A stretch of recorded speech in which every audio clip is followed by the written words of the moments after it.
chatons, à présent nous allons réaliser le tirage pour les taureaux, le tirage sentimental pour les taureaux en octobre 2020. Et nous allons réaliser ce tirage avec l'oracle de la triade, comme j'en ai l'habitude.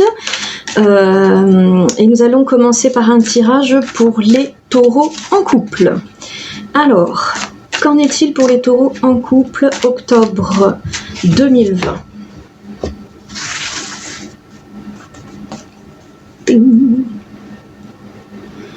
Alors, un taureau en couple octobre 2020. 3, 4 et 5. Voilà. Donc, je regarde ce qu'il en est et ensuite je les mets dans votre sens quand j'en ai compris l'interprétation.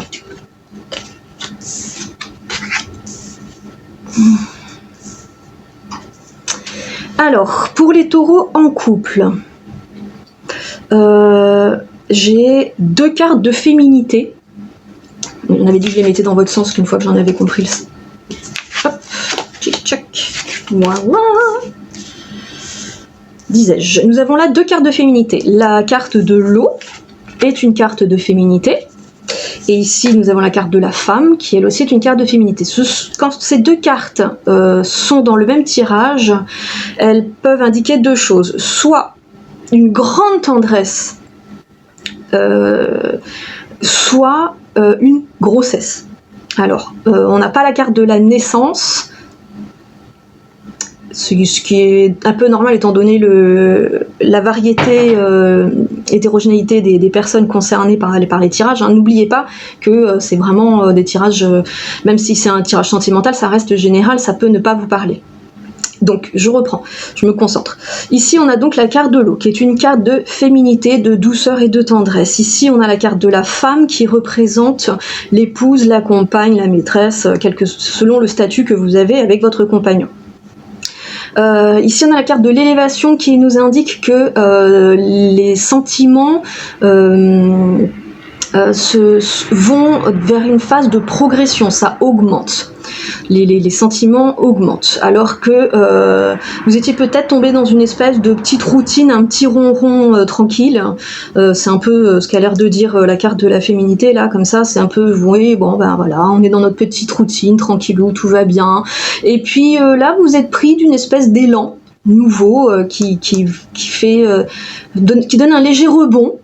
Mais ce rebond, il met du temps à se mettre en place. C'est pas du jour au lendemain, paf, ça explose d'amour et de tendresse. Non, l'affection augmente progressivement et c'est la carte du temps qui nous dit que ça va être lent et progressif. Mais derrière, on a la carte de la richesse, qui est vraiment une carte qui dit que il y a une je vais dire prospérité, mais c'est un peu facile, c'est un synonyme de richesse.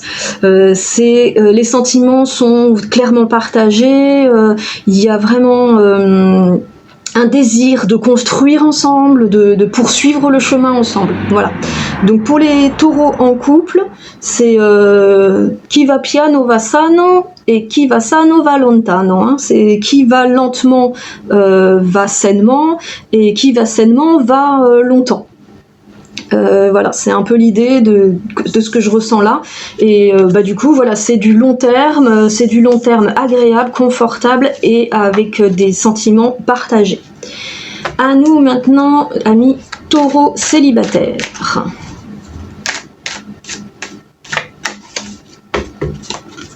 Taureaux célibataires.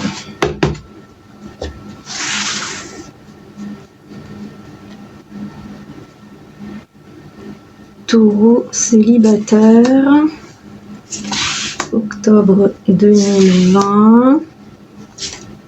Oui, je t'ai lu, je sais que tu me demandes. Hop, ça n'a pas pris. Donc, je regarde ce qu'il en est, ensuite je les retourne pour vous. La prière, le sacrifice, l'âme, le frère et l'élévation. Ok. La lecture que je vois pour vous Taureau célibataire. Vous êtes actuellement dans une phase d'introspection.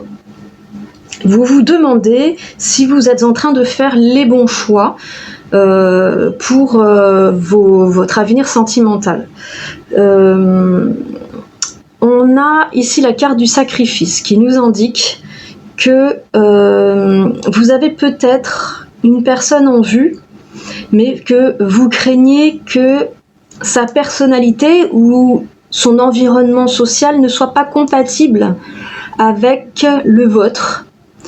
Du coup, vous aurez tendance à vouloir garder cette personne près de vous malgré tout, mais dans une relation plus platonique, plus fraternelle. Parce que vous craignez de perdre son amitié si jamais vous vous trompiez sur vos sentiments ou sur les siens.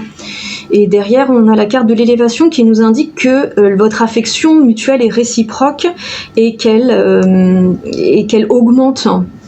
Ici, on a la carte de l'âme qui indique que vous êtes spirituellement associés. Voilà ce que je ressens.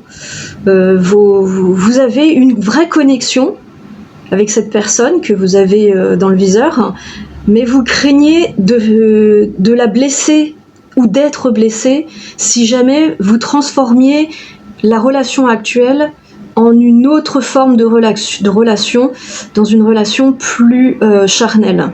Je propose donc de tirer une carte en complément du sacrifice pour voir si vous pouvez lever ce doute. On a la carte de l'équité qui est une carte d'équilibre qui invite à maintenir un équilibre dans l'état où il est. Donc là, apparemment, on ne vous invite pas à modifier la relation telle qu'elle est aujourd'hui. Mais peut-être plus tard, parce que l'équité c'est quelque chose qui va vers le haut. On a aussi la carte de l'élévation.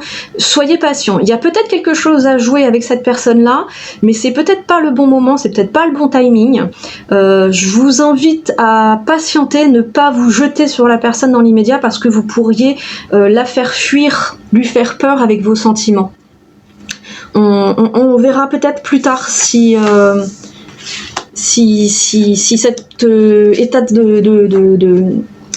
état état de cause change, ou si ça perdure dans ce sens, et dans ce cas-là, bon, il faudra peut-être changer votre fusil d'épaule. Mais si ça se trouve, d'ici quelques temps, la personne sera dans d'autres dispositions et permettra à la relation de quitter sa zone fraternelle et rentrer dans une zone plus passionnelle. Voilà ce qu'il en est pour vous, amis taureaux, et je vous dis à bientôt mes chatons.